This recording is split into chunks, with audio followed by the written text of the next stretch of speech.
Sniper Israel dihabisi sniper Brigade Al-Qassam Hamas di Gaza.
Selama beberapa hari, kelompok perlawanan Palestina telah mengeluarkan pernyataan dan berbagi video operasi di dekat rumah sakit Al-Shifa.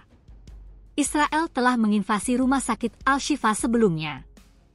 Pasukan rezim Zionis itu membunuh, mengeksekusi, melukai dan menangkap sesuka hati warga sipil yang berlindung di sana. Namun pada invasi pertama tanggal 16 November 2023, tingkat perlawanan Palestina yang mati-matian berusaha melindungi rumah sakit tidak sebanding dengan ketangguhan pejuang perlawanan di wilayah tersebut sekarang. Selama beberapa hari terakhir, kelompok perlawanan Palestina mengeluarkan pernyataan dan berbagi video tentang operasi yang menargetkan tentara Israel yang menyerang di sekitar atau di dalam rumah sakit Al-Shifa. Ini termasuk operasi penembak jitu dan peledakan beberapa tank. Di bawah ini adalah pernyataan terbaru dari dua kekuatan utama perlawanan di Gaza.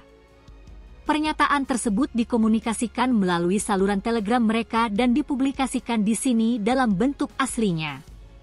Brigade Al-Qassam, Hamas, menjelaskan, pejuang Al-Qassam mampu membunuh penembak jitu Zionis dengan peluru anti-benteng kaliber 12,7 di sebelah timur kompleks medis Al-Shifa di kota Gaza.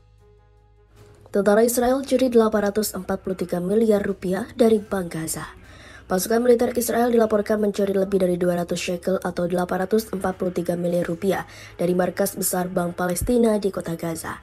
Juru bicara IDF mengatakan uang yang diambil tentara awalnya akan dialokasikan untuk otoritas Ramallah. Namun, Israel curiga itu akan digunakan untuk perjuangan Hamas sehingga sesegera mungkin menyitanya. Tentara Israel berada di markas besar Bank Palestina di Gaza pekan lalu untuk mencegah uang masuk ke Hamas, ujarnya dalam sebuah pernyataan dikutip dari kantor berita Marviv.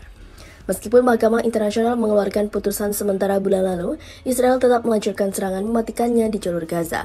Setidaknya 28.176 warga Palestina telah terbunuh. Sebagian besar adalah wanita dan anak-anak dan 67.784 lainnya terluka sejak perang meletus 7 Oktober. Serangan Israel telah menyebabkan 85% pendudukan Gaza menjadi pengungsi di tengah kekurangan makanan, air bersih, dan obat-obatan. Sementara 60% infrastruktur di wilayah kantong tersebut telah rusak atau hancur. Bela Palestina, militan Irak serang Israel di Laut Mati. Untuk mengungkapkan rasa solidaritasnya kepada rakyat Palestina, kelompok perlawanan Islam Irak mengklaim telah menyerang target penting Israel di sekitar Laut Mati. Dalam sebuah pernyataan, mereka menegaskan bahwa serangan mereka ditujukan untuk balas dendam terhadap kekejaman Israel di jalur Gaza. Ini merupakan bentuk solidaritas terhadap rakyat jalur Gaza dan sebagai pembalasan atas kekejaman yang dilakukan oleh pendudukan terhadap warga sipil Palestina, termasuk anak-anak, perempuan, dan orang tua. Bunyi pernyataan tersebut dimuat Al-Maidin. Perlawanan Islam menegaskan pihaknya akan terus melakukan serangan sehingga Israel berhenti membombardir Gaza. Kami bersumpah untuk terus melakukan serangan terhadap banteng musuh Israel, tegasnya. Sejak perang dengan Hamas meletus 7 Oktober lalu, Israel kerap menjadi sasaran kelompok militan pendudukan Palestina. Pada 28 Januari, fasilitas Angkatan Laut Israel, Zavelun, di Teluk Haifa di utara Palestina yang diduduki diserang oleh sebuah pesawat tak berawak. Di bulan yang sama, militan menggelar dua operasi terpisah dan menghantam sasaran penting Israel di Eilat, wilayah pendudukan Lahrajash. Apa itu skandal 72 Virgin yang mengguncang militer Israel? Militer Israel telah diguncang skandal saluran Telegram 72 Virgin Uncensored atau 72 perawan tanpa sensor. Skandal apakah ini? Saluran Telegram 72 Virgin ini adalah saluran yang rutin memposting gambar dan video pembunuhan para warga Palestina di Gaza dengan bahasa yang menghasut. Saluran ini ternyata dijalankan oleh tentara Zionis Israel yang menyimpan dari kode etik pasukan pertahanan Israel. IDF sebelumnya berupaya menjauhkan diri dari keterlibatan saluran Telegram tersebut. Surat kabar Haaretz melaporkan bahwa hasil investigasi menemukan fakta sebaliknya bahwa IDF yang berperan dalam operasi saluran Telegram tersebut.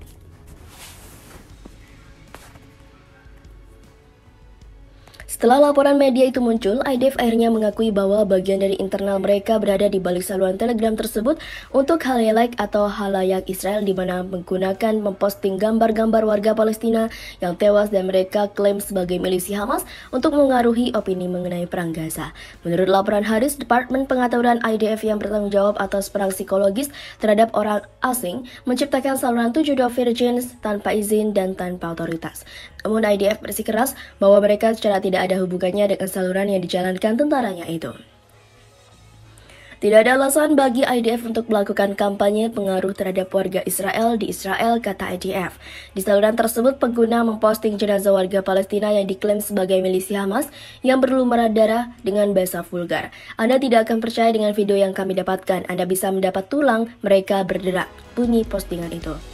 Anda harus menonton dengan suara, Anda akan mati tertawa. Lanjut postingan video pada 14 Oktober. Video eksklusif semalam atau selamat malam, jangan lupa share and repost. Bunyi caption video tersebut. Ada juga postingan gambar-gambar pria Palestina yang ditahan pasukan Israel di Gaza dan jasad-jasad yang diklaim tentara Zionis sebagai jasad milisi Hamas dengan keterangan teks yang berbunyi, membasmi kecoa, membasmi tikus Hamas bagaikan keindahan ini. Menurut sumber tersebut, anggota staf secara resmi berwenang untuk mengambil tindakan tersebut. Departemen Pengaturan IDF menurut Haaretz mengawasi kampanye psikologis dan propaganda yang ditujuk pada musuh dan pemirsa asing. Perang Israel, Hamas, dan Gaza sejauh ini telah menewaskan hampir 28.000 orang di wilayah tersebut. Sebagian besar adalah perempuan dan anak-anak. Operasi militer Israel telah menyebabkan bangunan tempat tinggal, rumah sakit, dan ambulan di Gaza diserang tanpa pandang bulu. Mahkamah Internasional pada bulan Januari menemukan bahwa Israel masuk akal melanggar konvensi genosida di Gaza.